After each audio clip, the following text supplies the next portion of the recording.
ఇందిరాగాంధీలో వాటాను అడిగారు అసలు 10 years ఎందుకు మీరు వాటా గురించి తేల్చలేదు? పోయామని అడిగారంటే అది అడగలేదు. ఎప్పుడు పోయినా మీ సొంత ప్రయోజనాల కోసం కేంద్రం దగ్గర పోవటం, ఏదో బేరం మాట్లాడుకోవటం, అది నా జోలు నువ్వు రావద్దు, నీ జోలు నేను రావద్దు, నన్ను వదిలేసేయని మాట్లాడుకోవటం కోసం తప్ప రాష్ట్రం కోసం రావాల్సిన నీటి వాటా గురించి వాళ్ళు పట్టించుకోరు. I do agree with you. Yes, మేము డెఫినెట్గా కృష్ణానదిలో ఉన్నటువంటి వాటాకు సంబంధించి సంపూర్ణంగా తెలంగాణ రాష్ట్రానికి రావాల్సినటువంటి విధంగా రేషియో ప్రకారం తీసుకొని వస్తాం. దానికోసం పూర్తిగా ఫైట్ చేయడానికి మా నీటిపారుదల శాఖ మార్చులు ఉత్తమ్ కుమార్ రెడ్డి గారు సంపూర్ణంగా స్టడీ చేస్తూ ఉన్నారు. వారు టైం టు టైం లేఖలు రాస్తూ దానికోసం ఫైట్ చేయడానికి కూడా సిద్ధంగా ఉన్నారు. ఇక డ్రింకింగ్ వాటర్ సంబంధించి సాగర్లో కొంత, శ్రీశైలంలో కొంత. మనందరికీ తెలిసిందే, శ్రీశైలం నుంచి మనకి డ్రింకింగ్ వాటర్ హైదరాబాద్ నగరానికి కూడా వస్తాం, అలాగే రంగారెడ్డి జిల్లాకి. సో సాగర్లోది, శ్రీశైలంలో ఉన్నటువంటి వాటర్ సంబంధించి ఉన్న వనరుల్ని ప్రాపర్గా మేనేజ్ చేసుకుంటూ వాటర్ మేనేజ్మెంట్తో డ్రింకింగ్ వాటర్ ప్రాబ్లం రాకుండా ఋతుపవనాలు వచ్చేంతవరకు అందించడానికి ప్రాపర్గా ప్లాన్ చేసి ముందుకెళ్తాం. సార్, నా పేరు మైనుద్దీన్, ఆంధ్రజ్యోతి రిపోర్టర్. సార్, డిస్కంలు గత 10 ఏళ్ల కాలంలో 56,000 కోట్ల నష్టాల్లో ఉన్నాయి. ప్రతి సంవత్సరం 10,000 కోట్ల నష్టాలను డిస్కంలు భరిస్తున్నాయి. రానున్న కాలంలో మీరు కరెంట్ ఛార్జీలు పెంచే అవకాశం ఉందా డిస్కంలు ఆదుకోవడానికి, లేకుంటే ప్రభుత్వం ఏమైనా సహకారం అందిస్తుందా? ప్రభుత్వ పరంగా మేము సబ్సిడీలు ఇచ్చే దాంట్లో ఇచ్చే ఖర్చుని జమ చేయడానికి సిద్ధంగా ఉంది ప్రభుత్వం. గతంలో అలాగా వదిలేయట్లేదు. ఎందుకంటే దాన్ని ఎన్రిచ్ చేయకపోతే భవిష్యత్తులో కూడా ఇబ్బంది ఉంటుందని. అట్లాగే సరే, రేట్లు పెంచేటువంటి అంశాన్ని సాధ్యమైనంత వరకు ప్రజల పైన పన్నులు వేయకుండా, రేటు పెంచకుండా ముందుకు తీసుకొని పోవాలన్నదే మా ముందు ఉన్నటువంటి ఆలోచన.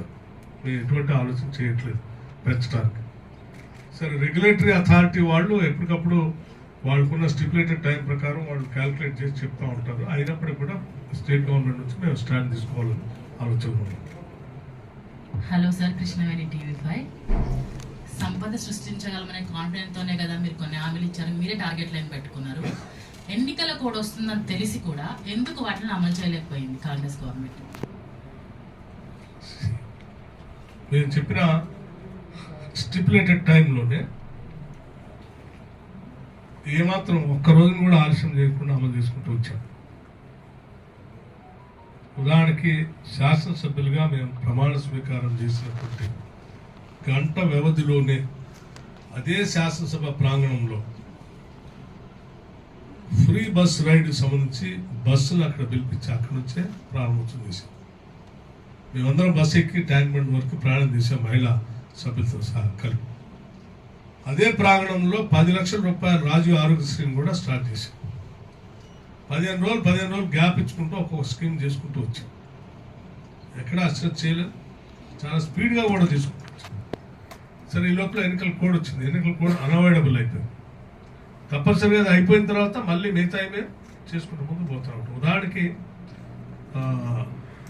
ఈ జీరో బిల్ 200 యూనిట్స్ లోపల అనేది మీ అందరికి గుర్తుండి ఉంటుంది.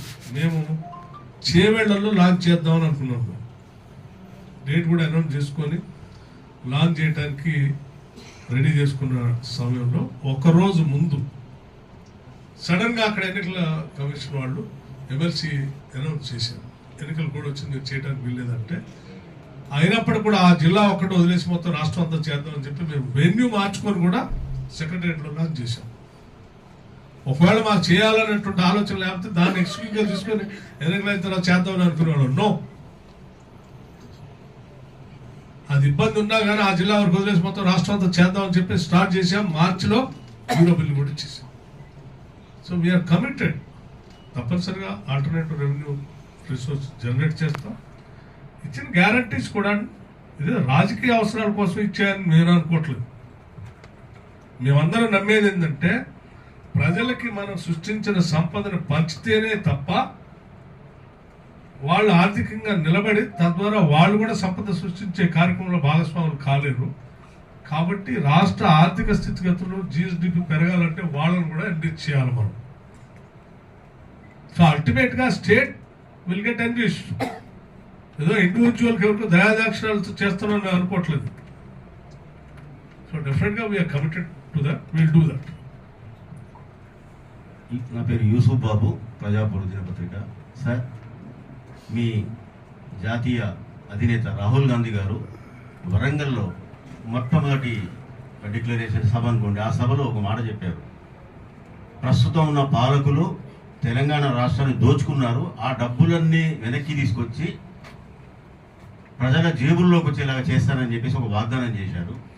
ఒకటి. రెండవది, మీరు రాష్ట్ర వ్యాప్తంగా మీ ఆదిలాబాద్ నుంచి మీ మధ్య పాదయాత్ర చేశారు, అనేక హామీలు ఇచ్చారు, అనేక సమస్యలు మీ దృష్టికి వచ్చినాయని చెప్పేసి మీరు గాంధీ భవన్లో సమావేశం పెట్టి చెప్పారు. వాటి మీద ఏమైనా దృష్టి సారించారు? యూసుఫ్ గారు, రాహుల్ గాంధీ గారి స్టేట్మెంట్ నాకు కూడా గుర్తుంది. వారి ఆలోచన మొత్తం కూడా ఏంటంటే ప్రజలకు చెందాల్సిన ధనాన్ని ప్రజలకు రాజ్యం వస్తుంది, వచ్చిన తర్వాత తిరిగి మేము వచ్చి మళ్ళీ మీ భూములన్నీ మీకు పంచుతాం, మీకు పట్టాలు ఇస్తామని కూడా చెప్పాం. ఇది సాక్షాత్తు రాహుల్ గాంధీ గారు కూడా దీన్ని అభినందించారు, చేయాలి కంపల్సరీ. మేము డెఫినెట్గా ఆనాడు పంచినటువంటి అసైన్ భూములన్నింటినీ కూడా తిరిగి సాధ్యమైనంత మేరకు వాళ్ళకి అప్పచెప్పే కార్యక్రమం చేస్తాం. ఇక అడవి ప్రాంతంలో ఉన్నటువంటి వాళ్ళు చాలామంది 170 యాక్ట్ అని చెప్పి నాన్ ట్రైబ్స్కి భూముల పైన హక్కు లేకుండా చేసి బయటకు పంపిస్తున్నారు వాళ్ళు చెప్పారు. ఈ భూమిలో అడవికి సంబంధించింది, ఫారెస్ట్ మీకు సంబంధం లేదని మా గిరిజనులు బయటకు పంపిస్తున్నారు, మమ్మల్ని కూడా కాపాడారు వాళ్ళు కూడా చెప్పారు. ఆ అంశాలన్నీ గ్రామాల వారిగా రాసి పెట్టుకున్నాను. డెఫినెట్గా ఎన్నికల కోడ్ అయిన తర్వాత నేను పాదయాత్ర చేసినటువంటి ప్రతి ప్రాంతంలో ఎవరెవరైతే ఎక్కడెక్కడైతే హామీలు ఇచ్చి వచ్చామో మళ్ళీ ఆ ప్రాంతం అంతా తిరుగుతాం. ఆ సమస్యలను రాసుకున్నటువంటి వాటన్నిటిని కూడా అడ్రస్ చేసి పరిష్కారం చేసి వస్తాం. ఇది మా ప్రభుత్వంలో లోతుగా చర్చించుకున్నాం. నేను మా ముఖ్యమంత్రి రేవంత్ రెడ్డి గారు, మంత్రివర్గ సహచరులు అందరం కూడా చర్చించుకున్నాం. మా అధినాయకుడు రాహుల్ గాంధీ గారికి, ఖర్గే గారి దృష్టిలో కూడా పెట్టాం. డెఫినెట్గా ఆ సమస్యలన్నిటికీ పరిష్కారం చూపిస్తాం. Sir, Tirupati Reddy from ETV. Sir, మీరు వచ్చే ఆదాయాన్ని ప్రతి పైసాను ఒడిచిపెట్టుకొని జాగ్రత్తగా ఖర్చు పెట్టుకుంటూ వస్తున్నారు. కానీ ఈసారి 2023-24 ఆర్థిక సంవత్సరంలో చూసుకుంటే కూడా ఓవరాల్గా నేషనల్ యావరేజ్లో 13% వృద్ధి ఉంటే ఇక్కడ కేవలం 7% ఉండదు జిఎస్టీలో. రెండోది, ఏదైతే కమర్షియల్ ట్యాక్స్ ఉన్నదో ఆ కమర్షియల్ ట్యాక్స్లో ఇంటర్నల్గా ఉన్న డిస్ప్యూట్స్ వల్ల అధికారులు ఎవరు పనిచేయలేని పరిస్థితి ఏర్పడింది అక్కడ ఆ హెచ్ఓడి వెహికల్ వల్ల. మూడోది, ఆ డిపార్ట్మెంట్లో ఆ హెచ్ఓడి మొత్తం దుబారా ఖర్చులు పెట్టి పెద్ద ఎత్తున దాదాపు ₹1 కోటి పెట్టి మోడరేషన్ చేయించుకోవడం ఇవన్నీ చేస్తున్నారు. మీరేమో ప్రతి పైసా ఒడిచిపెట్టుకుంటూ ఉంటున్నారు. తర్వాత ఎక్సైజ్ శాఖకు వాణిజ్య పనుల శాఖకు మధ్య అంతర్యుద్ధము భారీ ఎత్తున జరుగుతుంది. ఈ విషయాలన్నీ మీ నోటీస్కి వచ్చినాయా? వాటిని ఎట్లా అడ్రస్ చేస్తారు? కమర్షియల్ ట్యాక్స్ సంబంధించి హెచ్ఓడి గురించి మీరు చెప్తా ఉన్నారు. ఆల్టర్నేటివ్ రెవెన్యూస్ జనరేట్ చేసే కార్యక్రమంలో భాగంగా వారు ఉన్నటువంటి రిఫరెన్స్ లేకుండా చేయటం కోసం సర్వేస్ చేస్తూ ఉన్నారు, సెర్చ్ చేస్తూ ఉన్నారు. సరే, ఆ చేసే ప్రక్రియలో కొంతమందికి ఇబ్బందిగా ఉందని మీరు చెప్తా ఉన్నారు. అటువంటిది ఉంటే డెఫినెట్గా మేము పరిష్కారం చేస్తాం. ఎక్సైజ్ శాఖకి కమర్షియల్ ట్యాక్స్కి సంబంధించి కూడా ఎవరి శాఖ వాళ్ళదే, ఓవర్లాపింగ్ ఏముండదు. ఎక్సైజ్ రావాల్సిన రెవెన్యూ ఎక్సైజ్కి, కమర్షియల్ ట్యాక్స్ రావాల్సిన కమర్షియల్ ట్యాక్స్కి లెక్కలు వేసుకొని కరెక్ట్గా వస్తుందో లేదో చూసేటువంటి వెరిఫికేషన్ కోసం వాళ్ళు చేస్తూ ఉన్నారు. దాన్ని కూడా సార్ట్అవుట్ చేస్తాం ఏదైనా ఇబ్బంది ఉంటే. They will not be any issue. సరే, ఓవర్గా విచ్చలవిడిగా డబ్బులు ఖర్చు చేసి మోడరైజేషన్ చేసుకుంటారు అనే దానిపైన నా దృష్టి రాలేదు. అటువంటి ఏమైనా ఉంటే లేదు, ఎప్పటికే అధికారులందరూ చెప్పాం. సాధ్యమైనంత వరకు మినిమం ఎక్స్పెండిచర్తో మనం ముందుకు తీసుకుని వెళ్ళాలి. ప్రతి పైసాని ప్రజల కోసం ఖర్చు పెట్టాలి. అట్లాగే పోతాం. Sir, Rahul from the wire. Godavari Kaveri అనుసంధానం విషయంలో మనం కొన్ని అభ్యంతరాలు రేజ్ చేశాము. అది Godavari Kaveri we raise certain objections. అయితే దాన్ని నేషనల్ వాటర్ డెవలప్మెంట్ ఏజెన్సీ తోసుకొచ్చింది. అయినా సరే ఈ నెలాఖరు వరకు మనము ఈ మెమొరాండమ్ ఆఫ్ అండర్స్టాండింగ్ సైన్ చేయకపోతే it is deem to be signed అని వాళ్ళు హెచ్చరిస్తున్నారు. అసలు మనకు ఈ ప్రాజెక్ట్ పైన మన స్టాండ్ ఏంటి? రాష్ట్ర ప్రయోజనాలు ముఖ్యం. ముందు రాష్ట్రం తెచ్చుకున్నది కూడా ఈ నీటి వనరుల్లో మనకు అన్యాయం జరుగుతుందనే మనం ప్రత్యేక రాష్ట్రం కోసం కొట్లాడింది. సో తీసుకునే ప్రతి నిర్ణయం ముందు దీన్ని ప్రాధాన్యతగా తీసుకొని ఎటువంటి నష్టం లేకుండా ఉండేటువంటి కార్యక్రమం అయితేనే దాంట్లో రాష్ట్రం ముందుకు వస్తుంది తప్ప ఈ వేసమెత్తు రాష్ట్రానికి నష్టం జరుగుతున్నా దాన్ని జోలిపెడదు. ఇక నదుల అనుసంధానం గురించి దేశంలో చాలా సంవత్సరాల నుంచి దశాబ్దాల నుంచి మాట్లాడుతూ ఉన్నాం. సరే, అనుసంధానం చేసేటువంటి ప్రక్రియలో భాగంగా మన రాష్ట్ర ప్రయోజనాలే మనకు ముఖ్యం కానీ మిగతా ప్రయోజనాలు సెకండరీ ఆస్పెక్ట్గా ఉంటాయి. సో మేము తీసుకునే ప్రతి నిర్ణయం ఇప్పుడు ఎన్నికల కోడ్ ఉంది కాబట్టి పాలసీ డెసిషన్ సంబంధించిన అంశాలు మాట్లాడకూడదనే ఆలోచనతో మాట్లాడలేదు. డెఫినెట్గా రాష్ట్ర ప్రయోజనాలే మాకు ముఖ్యంగా ఉంటాయి.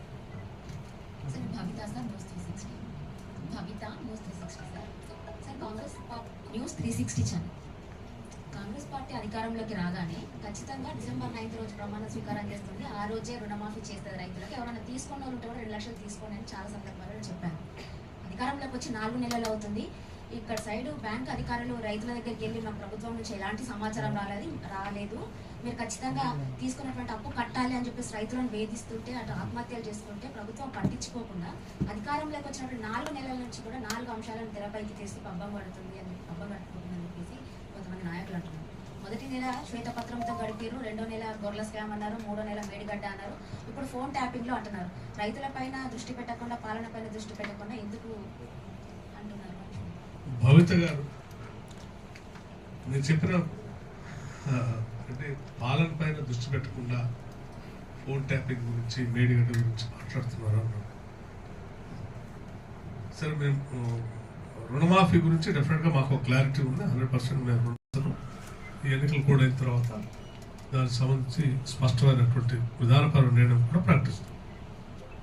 ఇక మిగతా అంశాలు మేడిగడ్డ గురించి మాట్లాడుతూ ఉన్నారు, శ్వేతపత్రం గురించి మాట్లాడుతూ ఉన్నారు, లేకపోతే ఫోన్ ట్యాపింగ్ గురించి మాట్లాడుతున్నారు. ఇది మాకు సంబంధించింది కాదు, మా ఒక్కళ్ళకి సంబంధించింది మాత్రమే కాదు, రాష్ట్రంలో ఉన్నటువంటి ప్రతి పౌరుడికి సంబంధించింది. మేడిగడ్డ కుంగిపోవటం అంటూ జరిగితే రాష్ట్రంలో ఉన్నటువంటి ప్రతి పౌరుడు పైసా కూడా అందులో ఉంది. చివరికి 100 రోజులు పనికి పోయి ఉల్లిగడ్డ, పప్పు, చింతపండు కొనుక్కొని ఇండైరెక్ట్ ట్యాక్స్ జిఎస్టీ ద్వారా వాడు కట్టిన పన్ను కూడా అందులో ఉంది. సో ఈ రాష్ట్ర ప్రజలకు సంబంధించిన ప్రతి పైసా అందులో ఉంది కాబట్టి డెఫినెట్గా ప్రజల సొమ్ము అది. రూపాయి 2 రూపాయలు కాదు, 1,00,000 కోట్ల దాకా ఉంది దాంట్లో. ప్రజలు తెలియాలి కదా. శ్వేతపత్రం అంటారు. శ్వేతపత్రం అనేది రాష్ట్రం 10 ఏళ్ళు జరిగినటువంటి రాష్ట్రంలో ఉన్న ఆర్థిక పరిస్థితి, పవర్ పరిస్థితి, శ్వేతపత్రం ప్రజల స్టేక్ హోల్డర్స్ తెలియకుండా గుమ్మనంగా దాచి ఉంచాలని ఎవరైనా అనుకుంటే అది డెమోక్రటిక్ స్పిరిట్ కాదు. ప్రజాస్వామ్య స్ఫూర్తి అంటే అది కూడా ఆర్టీఐ యాక్ట్ వచ్చిన తర్వాత మొత్తం ట్రాన్స్పరెంట్ గా ప్రజలు తెలియజెప్పి ఉన్న వాస్తవం ఎట్లా ఉంది, దీని దగ్గర నుంచి మనం ఎట్లా నిర్మాణం తీసుకోవాలనేది ప్రజలు చెప్పాలి. ఇక ఫోన్ ట్యాపింగ్ అనేది అత్యంత ప్రమాదకరమైనది. తెలంగాణ సమాజం మిగతా సమాజం కంటే కూడా ఎక్కువగా భావస్వేచ్ఛ, స్వాతంత్రాన్ని కోరుకునేటువంటి సమాజం. స్వేచ్ఛగా వారి భావజాలాన్ని మాట్లాడుకునేటువంటి సమాజం. సెల్ఫ్ రెస్పెక్ట్ తో బతకాలనే ప్రత్యేక రాష్ట్రం తెచ్చుకున్నాము. దేశ భద్రత కోసం వాడేటువంటి చట్టాలని ఈ రాష్ట్రంలో రాష్ట్ర ప్రయోజనాల కోసం, నీ ఆర్థికపరమైన ప్రయోజనాల కోసం, పౌరుల వ్యక్తిగతమైన జీవితాల్లో చొరబడి వాళ్ళని కంట్రోల్ చేసి నువ్వు బతకాలని ప్రయత్నం చేస్తే అది అత్యంత ప్రమాదకరం. ప్రతి పౌరుడికి సంబంధించిన అంశం నీ వ్యక్తిగతమైనటువంటి జీవితంలోకి భారత రాజ్యాంగం కల్పించినటువంటి హక్కుల్లో కూడా నువ్వు చొరబడి వాళ్ళకి హక్కు లేకుండా చేసే ప్రమాదకరమైనటువంటి విధానాన్ని ఏ పాలకులు వాడినా అది దానందరూ ఖండించాల్సింది.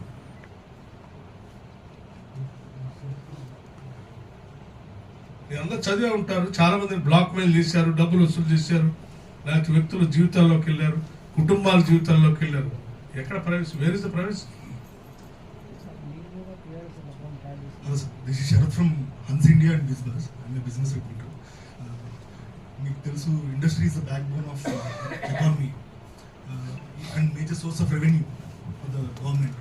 సో ఈ ఇవాళ ఇండస్ట్రీ రెండే విషయాలు అడుగుతుంది, ఒకటి క్వాలిటీ పవర్, ఇంకోటి సబ్సిడీస్, పర్టికులర్గా MSMEs.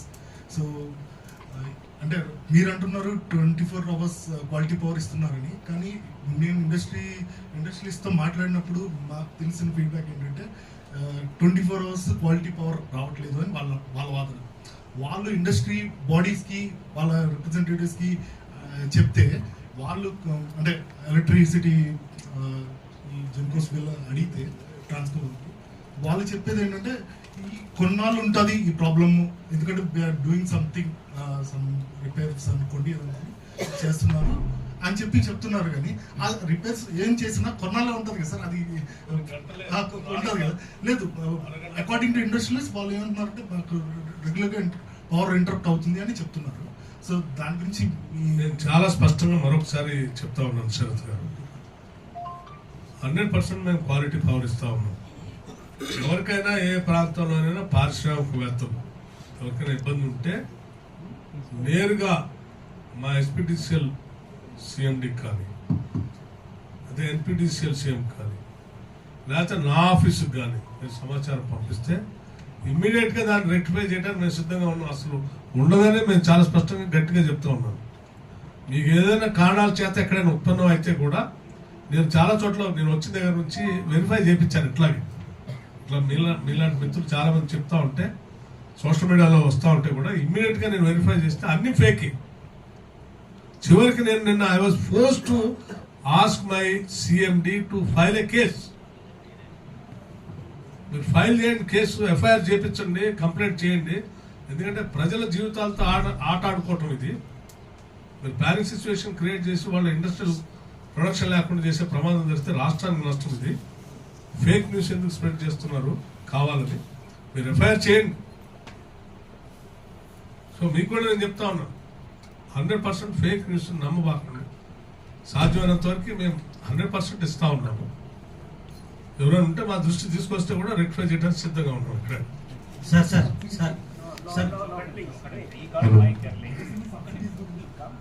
Sir, my name is Sayyid Boss Muhyiddin. I am from IND today, sir. Sir, लोगों का कहना है कि रेवंत रेड्डी के ऊपर पीएम मोदी साहब काफी मेहरबान है, तो ये कितना सही है सर? काफी मेहरबानी बोले तो I don't mind answering. My dear friend, see, ours is a federal country, and he is the Prime Minister and Revanth Reddy is the Chief Minister of the state, which is a part of this country. See, ఈ రాష్ట్రానికి సంబంధించిన పాలనాపరమైనటువంటి అంశాలు, పర్టికులర్గా GST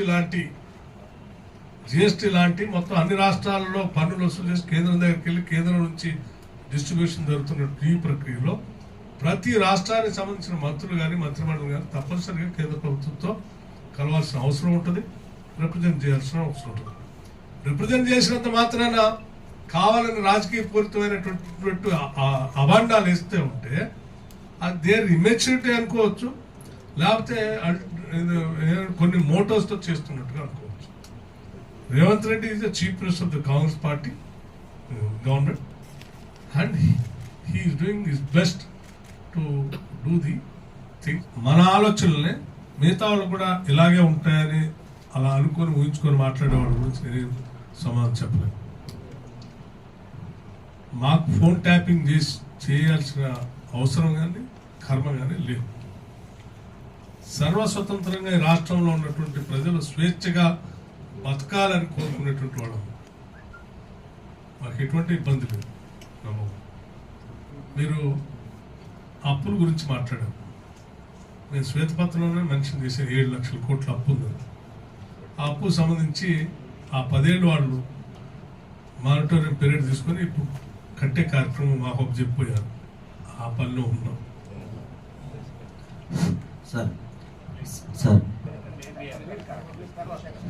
sir సూర్య reporter Rambabu sir.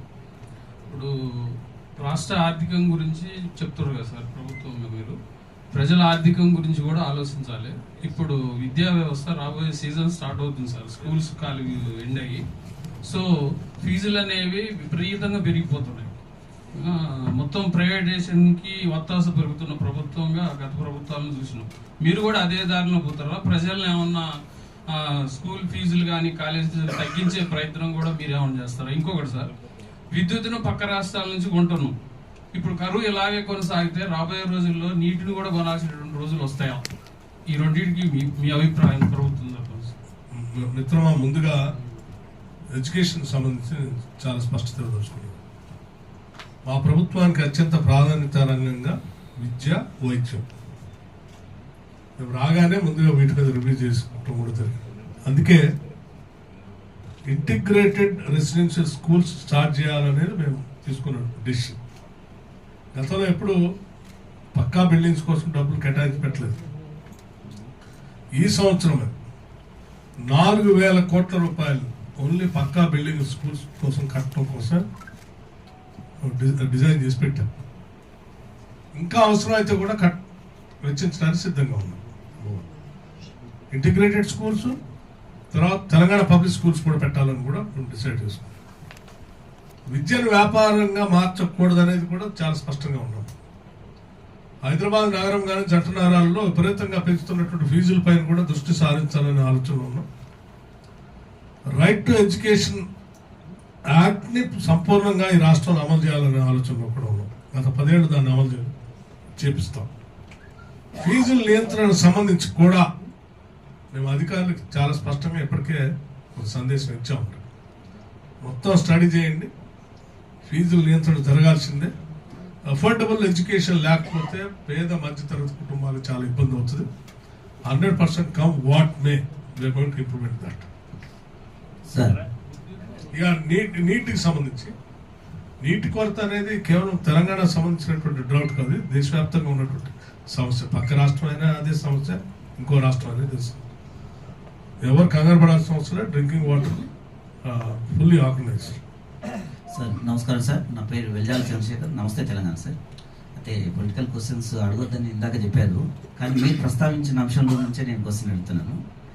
100 పైన సీట్లున్న BRS ప్రభుత్వాన్ని కూలగొట్టాలని BJP ప్రయత్నించింది. వీళ్ళకి 64 సీట్లే ఉన్నాయి కదా, ఎందుకు కూలగొట్టే పోకపోవడానికి అవకాశం ఉంది కదా.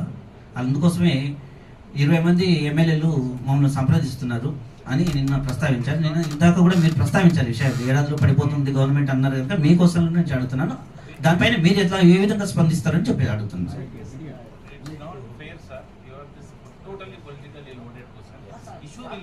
ప్రస్తావించారు, ఏడాదిలో పడిపోతుందని ప్రస్తావించారు. దాని మీద ఇందాకనే మీరు మొదట్లోనే ఆ విషయం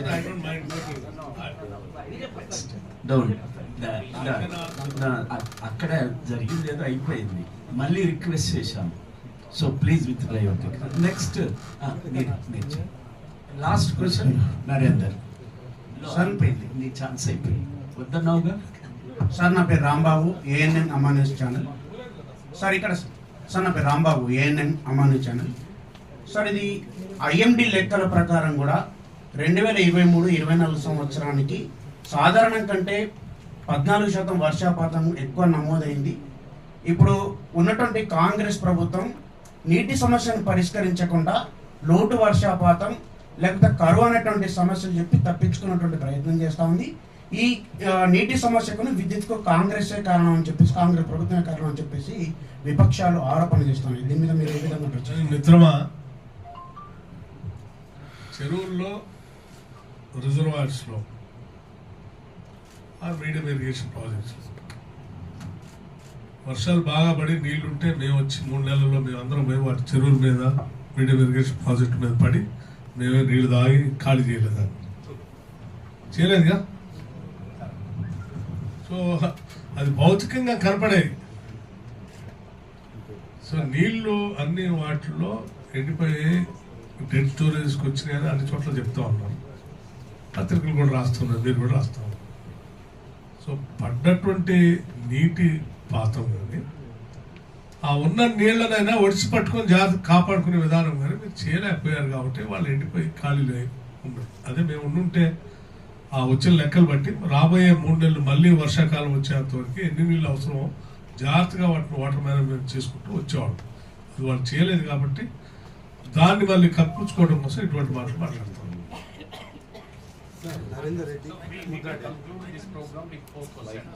సంక్షేమ కార్యక్రమాల మీద విపరీతమైన హామీలు ఇచ్చినాయి, ఆచరణ సాధ్యం కాని హామీలు. దేశంలో ఉత్తరాదిన లేకుండా దక్షిణాదిన ఈ ధోరణి మరీ ఎక్కువగా ఉంది.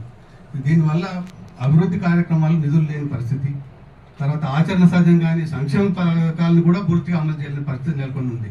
దీన్ని రివర్స్ చేసే అవకాశం ఏమైనా ఉందా? మీరు అటువంటి అవసరాన్ని గుర్తిస్తున్నారా మీ ఆచరణలో? నేను పూర్తిగా మీతో ఏకీభవిస్తాను. సంక్షేమ కార్యక్రమాలతో పాటు ఆ సంక్షేమ కార్యక్రమాలు చేయటానికి పనికొచ్చే సంపద సృష్టించేటువంటి అభివృద్ధి కార్యక్రమాలు కూడా చేయాలి. అలా చేయగలిగినప్పుడే సంక్షేమ కార్యక్రమాలు కూడా చేయగలం. అందుకే గతంలో కాంగ్రెస్ ప్రభుత్వాలు ఉన్నప్పుడు సంక్షేమ కార్యక్రమాలు చేయలేదంటే అద్భుతంగా చేసింది. సంక్షేమ కార్యక్రమాలు ఆరోగ్యశ్రీ ఇచ్చింది, ఇందిరమ్మ ఇల్లు ఇచ్చింది, పెన్షన్స్ ఇచ్చినాయి, ఫీజు రియంబర్స్మెంట్ ఇచ్చింది. ఇటువంటి అన్ని చేసుకుంటూనే అట్ ద సేమ్ టైం అనేక ఇరిగేషన్ ప్రాజెక్ట్స్ కూడా కట్టింది. మీకు ఉదాహరణకి కృష్ణానది తీసుకుంటే జోరాల ప్రాజెక్టు కట్టింది కాంగ్రెస్ ప్రభుత్వాలే, అట్లాగే శ్రీశైలం కట్టింది కాంగ్రెస్ ప్రభుత్వాలే, నాగార్జునసాగర్ కట్టింది కాంగ్రెస్ ప్రభుత్వాలే, భీమా, లేకపోతే కోయల్ సాగర్, కల్వకుర్తి లిఫ్ట్ ఇరిగేషన్, ఇటువంటి అన్ని ఆనాటి కాంగ్రెస్ ప్రభుత్వాలు కట్టిని సంక్షేమ కార్యక్రమాలు చేసుకుంటారు. ఇటుకొచ్చి గోదావరికి వచ్చే వరకు ఎస్ఆర్ఎస్పి కట్టింది కాంగ్రెస్ ప్రభుత్వాలే, కడెం కట్టింది కాంగ్రెస్ ప్రభుత్వాలే, శ్రీపాద ఎల్లంపల్లి కట్టింది కాంగ్రెస్ ప్రభుత్వమే, దేవాదులు కట్టింది కాంగ్రెస్ ప్రభుత్వం. అట్లాగే మేము మీడియం ఇరిగేషన్ ప్రాజెక్ట్స్ అనేకం ఆదిలాబాద్లో గడ్డెన్న వాగు ప్రాజెక్ట్ దగ్గర నుంచి మొదలు పెడితే దాదాపు 10 మీడియం ఇరిగేషన్ ప్రాజెక్టులు ఉన్నాయి ఒక ఆదిలాబాద్ జిల్లాలో. వాటితో పాటు చుట్టూ ఉన్నటువంటి ఔటర్ రింగ్ రోడ్ కానీ, ఇంటర్నేషనల్ ఎయిర్పోర్ట్ కానీ, ఒక బిహెచ్ఎల్ కానీ, ఒక బీడీఎల్ కానీ, ఒక ఈసీఎల్ కానీ, ఒక డిఆర్డిఓ కానీ, ఇట్లా అనేక రకాలైనటువంటి కోర్ సెక్టర్ సంబంధించిన ఇండస్ట్రీని, ఇన్ఫ్రాస్ట్రక్చర్ని, యూనివర్సిటీస్ని, హైదరాబాద్ సెంట్రల్ ఇన్స్టిట్యూట్ లాంటి దాన్ని, లేకపోతే ఐఐటి లాంటి దాన్ని, ట్రిపుల్ ఐటీస్ కానీ, ఇట్లా అనేకం చేసుకుంటూ మిక్స్డ్గా చేసుకుంటూ పోయింది. మధ్యలో వచ్చినటువంటి ఇప్పుడు మిడిమిడి జ్ఞానంతో వచ్చినటువంటి ఒక నారో మైండెడ్తో వచ్చిన 1-2 రాజకీయ పార్టీల్లో అది ఇది 2 మిక్స్ చేయకుండా చేపట్టడం వల్ల జరిగిన అనర్థాలని మళ్ళీ సరిచేస్తూ ముందు తీసుకొని పోయే ప్రక్రియలో మేము ఉన్నాం. డెఫినెట్గా మేము సంక్షేమ కార్యక్రమాలు పెట్టింది ఆర్థికంగా సమాజాన్ని నిలబెట్టడానికే తప్ప ఎవరో కొద్దిమంది వ్యక్తులకి దానం చేయడం కోసం పెట్టింది కాదు. ఉదాహరణకి వడ్డీ లేని రుణాలు మేము ఇస్తామని అనుకున్నాం సంక్షేమ కార్యక్రమం. కానీ 1,00,000 కోట్ల వడ్డీ లేని రుణాలు మహిళలకు ఇవ్వటం వల్ల వాళ్ళు రూరల్ ఇండస్ట్రీని పెంచుతారు, రూరల్ ఎకానమీలో వాళ్ళు భాగస్వాములు అవుతారు. అది అగైన్ రీజనరేటింగ్. అట్లాగే మీరు ఒక ఇల్లు ఇవ్వటం వల్ల ఒక కుటుంబం తృప్తిగా ధైర్యంగా బతుకుతూ తన పని గంటలను పెంచుకోగలరు. అట్లాగే మనం విద్యార్థులకి మనం మిడ్ డే మీల్స్ ఇవ్వటం వలన నీకు అద్భుతమైనటువంటి మానవ వనరులు ఈ రాష్ట్రంలో పెరుగుతారు. ఆహారం సమతుల్యత లేకుండా మాల్ న్యూట్రిషన్తో మానవ వనరులు పెరిగితే నష్టం జరిగేది రాష్ట్రానికి, సమాజానికి. మానవ వనరులు మనం ఎవరు తయారు చేయాలి, మిషన్ ప్రొడక్షన్ కాదు. ఉన్న బ్రెయిన్ని మనం సక్రమంగా మనం చిన్నప్పటి నుంచే పెంచి పోషించగలిగితే అతని ద్వారా వచ్చేటువంటి ఆదాయం లెక్కగా లేనంత ఆదాయం వస్తుంది. సో ఇవన్నీ కూడా ఇండైరెక్ట్గా మనం రాష్ట్ర ఆదాయాన్ని పెంచడానికి పనికొచ్చేవి. కొద్దిమంది వీటి లోతుల్లో పోకుండా ఇదంతా ఏదో సంక్షేమ కార్యక్రమాల పేరు మీద దూబరా చేస్తున్నారు అనుకోవడం కరెక్ట్ కాదు.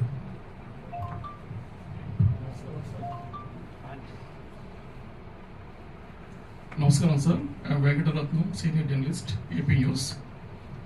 ప్రస్తుతం ఉన్నటువంటి ఆర్థిక సంక్షోభం దృష్ట్యా రాష్ట్ర వ్యాప్తంగా అధికారికంగా ఆర్థిక వాటిని కట్టింగ్ చేసే విధంగా ఎక్కడ ప్రపోజల్ ఏమైనా ఉందా? ఆర్థిక పరమైనటువంటి వాటిని ఆపడానికి ఆంక్షలు ఏమైనా విధించే అవకాశం ఉందా?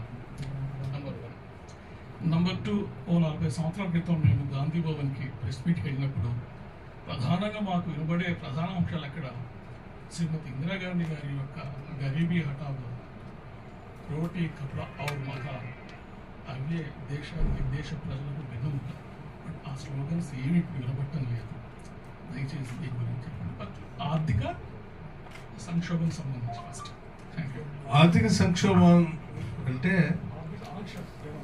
ఆంక్షలు ఎవరి మీద ఆర్థికపరమైన ఆంక్షలు విధించాలనేటువంటి ఆలోచన మాకు ఎవరికి లేదు. ఫ్రీ ఎకానమీ ఇది, లిబరలైజేషన్, గ్లోబలైజేషన్. దీంట్లో సాధ్యమైనంత వరకు ఈక్విటీ గ్రోత్తో, ఇంక్లూజివ్ గ్రోత్తో అందరికీ అవకాశాలు కల్పించడం కోసం ప్రయత్నం చేస్తూ రాష్ట్ర ప్రభుత్వాల నుంచి వాళ్ళకు కూడా వాటాదారులు చేయడం కోసం మేము చేసే ప్రయత్నం ఉంటుంది తప్ప ఎవరిని కూడా ఆంక్షలు విధించే కార్యక్రమం చేయం. నెంబర్ 1. నెంబర్ 2, గరీబీ హటావో రోటీ కపడా ఆర్ మకాన్ అనేది ఎస్. ఆకలితో ఎవరు కూడా ఈ దేశంలో సరిపోకూడదు, బాధపడకూడదు. ఇల్లు వాకిలు లేకుండా, బట్ట లేకుండా ఏ మానవుడు బతికి మనకే అవమానకరంగా మారకూడదు అనేది ఆనాటి కాంగ్రెస్ ప్రభుత్వ ఆలోచనతోనే వీటన్నింటిని అధిగమించగలిగాం. దాని ద్వారానే గ్రీన్ రెవల్యూషన్ వచ్చింది. ఆ ఆలోచన నుంచే గ్రీన్ రెవల్యూషన్ వచ్చింది. ఆ ఆలోచన నుంచి ఇందిరమ్మ ఇల్లు వచ్చింది. ఆ ఆలోచన నుంచే రకరకాలైనటువంటి టెక్స్టైల్ ఇండస్ట్రీస్ ప్రోత్సాహాలు ఇచ్చి అందరికీ తక్కువ ధరతో బట్టలు కూడా దొరికే పరిస్థితి తీసుకొచ్చాం. ఆ పక్కన ఈ నినాదం ఇస్తూ నినాదంని అధిగమించడం కోసం వాళ్ళకి సహాయం చేస్తూనే మిగతా ప్రొడక్టివిటీ కూడా పెంచి ఆ ఇబ్బంది లేకుండా చేసేటువంటి విధానాలు భారతదేశంలో ఆనాటి కాంగ్రెస్ ప్రభుత్వం ద్వారా వచ్చినాయి. కాబట్టి ఈరోజు చాలా సెల్ఫ్ సఫిషియెంట్గా ఎదగలిగాం. సార్, శ్రవణ్ ఫ్రమ్ TV9 అండి. మలిదశ తెలంగాణ ఉద్యమం ఊపందుకుంది నీళ్లు నిధులు నియామకాలు అనే నినాదంతో. అయితే తెలంగాణ ఏర్పడిన తర్వాత, ప్రభుత్వం ఏర్పడిన తర్వాత కృష్ణా రివర్ బేసిన్ విషయానికి మాట్లాడుకుంటే శ్రీశైలం నుంచి తెలంగాణలో ప్రవేశించి నాగార్జున సాగర్ నుంచి ఆంధ్రలోకి వెళ్ళిపోతుంది. 65% తెలంగాణలో బేసిన్ ఉంది, 30% ఆంధ్రకి వెళ్తుంది. కానీ నీటి కేటాయింపుల్లో ఎందుకు అంత వ్యత్యాసము? దానికోసమే రాష్ట్రం తెచ్చుకున్నాం. 10 ఏళ్లుగా నిరాసక్తితో ఉండటం, నిరాదరణకు గురి చేసేటట్టుగా అనాలోచనగా ఉండబట్టే మనం దాంట్లో ఏం సాధించాలి. అందుకోసం ఇప్పుడు మేము రాగానే ముందు దృష్టి సారించింది దానిపై. కృష్ణానదిలో మన వాటా ఎంత, వాటాతో పాటు మనం కట్టుకోవాల్సిన ప్రాజెక్టులు ఏంటి, కట్టే ప్రాజెక్టుకి జాతీయ ప్రాజెక్టుగా మీరు ఎందుకు అవకాశం ఇవ్వట్లేదు అసలు పాలమూరు రంగారెడ్డికి అని చెప్పి మేము ఇప్పటికే కేంద్ర ప్రభుత్వంతో మాట్లాడి సాధ్యమైనంత వరకు దాంట్లో అక్కడి నుంచి నిధులు తేవడం కోసం ప్రయత్నం చేస్తున్నాం. ఎక్కువ వాటా రావడం కోసం ప్రయత్నం చేస్తాం. నా పేరు సౌమ్య సార్. నేను పాయింట్ మీడియా నుంచి, ఇంగ్లీష్ పేపర్ మాది. సార్, యాక్చువల్గా ఇప్పుడు రైతుల ఆత్మహత్యలు ఉన్నాయంటున్నారు. రైతుల ఆత్మహత్యలకి ఒకవేళ మనకి వాటర్ ఫెసిలిటీ లేనప్పుడు వ్యవసాయ పరంగానే రైతు బ్రతకాలన్నా, వేరే మార్గాలు లేవా? ఆత్మహత్యలు ఎందుకు చేసుకుంటున్నారు రైతులు? రైతులు ఆత్మహత్యలు చేసుకుంటున్నారు అనేది మాకున్నటువంటి నిరాధారమైనటువంటి సమాచారం. 2, అసలు ఆత్మహత్యలు అనేది రైతులైనా సరే ఎవరైనా సరే ఆత్మహత్యలు చేసుకోవటం అనేది ఏ సమాజానికి కూడా మంచిది కాదు. దాన్ని ప్రోత్సహించకూడదు. దాని గురించి అటువంటి జరుగుతున్నప్పుడు సాధ్యమైనంత వరకు పాలనా పరంగా తగు నిర్ణయాలు తీసుకొని అటువంటి లేకుండా చూసుకోవాల్సిన బాధ్యత కూడా పాలకులపైన ఉంటుంది. మాకుగా మేము ఈ రాష్ట్రంలో ఎవరు కూడా ఆత్మహత్యలు చేసుకోవద్దు అనేది పిలిపిస్తా ఉన్నాం. ఏ ఇబ్బంది ఉన్నా దాన్ని అడ్రస్ చేయడానికి ప్రభుత్వం సిద్ధంగా ఉందని కూడా చెప్తా ఉన్నాం. సో దయచేసి మీరు అడిగిన ప్రశ్నకి మీ ద్వారా రాష్ట్ర ప్రజలు కూడా చెప్తా ఉన్నాం. ఆల్టర్నేటివ్ అవెన్యూస్ ఎప్పుడు ఎత్తుకుంటూ ముందు పోతూనే ఉండాలి. It is not a static thing. ఇప్పుడు రూపాంతరం చెందుతూనే ఉంటాయి ఆర్థికపరమైన పరిస్థితులు. ఒకప్పుడు సంపద అంతా భూమి ద్వారానే వచ్చింది. దానికంటే ముందు ఏంటి యానిమల్ మీద వచ్చింది, గోవులు లేకపోతే ఆవులు, ఎద్దులు. ఆ నుంచి వ్యవసాయం దగ్గర నుంచి ఇండస్ట్రియలైజేషన్కి వచ్చాం, ఇండస్ట్రియలైజేషన్ నుంచి ఇన్ఫ్రాస్ట్రక్చర్లోకి వచ్చాం, ఇన్ఫ్రాస్ట్రక్చర్ నుంచి కంప్యూటర్ దాంట్లోకి వచ్చాం. ఇట్లా సంపద అంతా కూడా ఒక్కొక్క దగ్గర నుంచి ఇంకొక దగ్గరికి మారుతూ ఉంటుంది. ఆ మారే పరిణామ క్రమంలో మనం కూడా సాధ్యమైనంత వరకు మనల్ని అప్డేట్ చేసుకుంటూ అందరినీ అందులో అవకాశాలు వచ్చేటట్టుగా చూసే బాధ్యత తీసుకోవాలి. అది చేస్తాం. Thank you sir. I also would like to extend a heartfelt thanks to my journalist fraternity. మిత్రులందరూ కూడా మంచి ప్రశ్నలు అడిగినారు. I'm also apologizing 2-3 journalists who try to pose political questions. This is not right time and right dais. ఎందుకంటే మనం media priorities మనకు తెలుసు, ఏ striking news heading పెడతామో తెలుసు కనుక పర్పస్ డిఫీట్ అవుతుంది అనే ఒకే ఉద్దేశంతో తప్ప దాంట్లో ఇంకో దురుద్దేశం లేదు. మన్నించాలి. మిగతా అందరి మిత్రులకు కూడా హృదయపూర్వకంగా ధన్యవాదాలు తెలియజేస్తూ నెక్స్ట్ విరాహత్ థ్యాంక్ యూ. మా ఆహ్వానాన్ని మన్నించి ఇవాళ ఈ మీడియాతో ముఖాముఖి కార్యక్రమానికి విచ్చేసిన రాష్ట్ర ఉప ముఖ్యమంత్రి గౌరవనీయులు మల్లు భట్టి విక్రమార్క గారికి, అలాగే ఈ కార్యక్రమానికి మోడరేటర్గా వ్యవహరించిన దిలీప్ రెడ్డి గారికి, media academy chairman Srinivas Reddy గారికి, మీ అందరికీ నేను ప్రత్యేకంగా తెలంగాణ రాష్ట్ర వర్కింగ్ జర్నలిస్ట్ సంఘం పక్షాన కృతజ్ఞతలు తెలుపుకుంటున్నాను. నిజంగా దాదాపు 2 గంటల పాటు జరిగిన ఈ సమావేశంలో విద్యుత్తు, తాగునీరు, ఆర్థికం గురించి చాలా స్పష్టంగా తాజా పరిస్థితులను డిప్యూటీ సీఎం గారు, అలాగే విద్యుత్ శాఖ మంత్రి కూడా వారు చాలా స్పష్టంగా వివరించారు. అట్లాగే మీరు అడిగిన ప్రతి క్వశ్చన్ ఆన్సర్కి వారు చాలా ఓపికగా స్పష్టంగా వివరణ ఇచ్చారు. నిజంగా ఈ వాతావరణంలోనే ఇలాంటి కార్యక్రమాలు మరిన్ని సాగాలని ఆకాంక్షిస్తూ ఇంతటితో ముగిస్తున్నాం. మీడియా మిత్రులు విజ్ఞప్తి, నిర్వహించిన తెలంగాణ రాష్ట్ర వర్కింగ్ జర్నలిస్టుల సంఘం దయచేసి మీ పత్రికల్లో మీడియా తెలంగాణ రాష్ట్ర వర్కింగ్ జర్నలిస్టుల